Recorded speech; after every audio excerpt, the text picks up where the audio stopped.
তোর আব্বা মেনে নিয়েছে, আমি অনেক খুশি। তুমি হয়তো জানো না মা, আব্বা আমাদের অনেক আগেই মেনে নিয়েছে।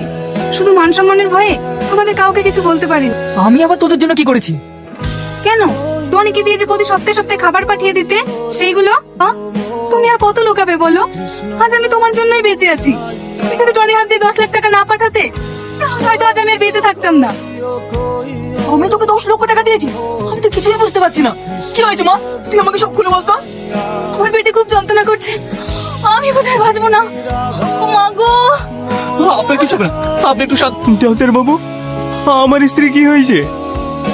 ইনার দুটো কিডনি 70% ড্যামেজ হয়ে গেছে।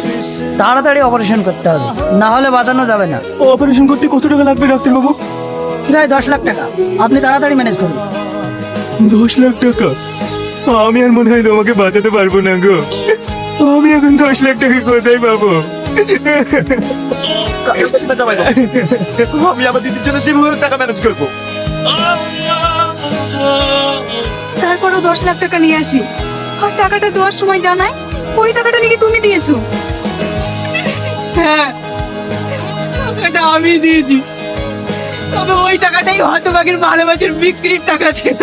তুমি কি বলছো আব্বা? আমার টনি ভাই কোথায়? কি হলো আব্বা বলো? আব্বা তুমি কান্না করো না, তোমাকে সপ্তাহে দেব, কালকে যে আমার বিয়ে। না না, আমি আর বিয়ে দেবো না। আমি হিরের টুকরো ছেলে টনির সঙ্গে তোর বিয়ে দেবো। চ, এখনই টনিকে ফিরিয়ে নিয়ে আসতে হবে।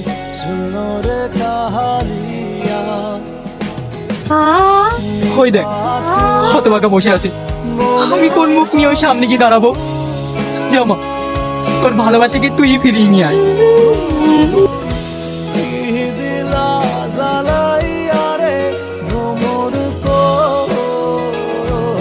তুমি আমাকে ক্ষমা করে দিও, আই লাভ ইউ।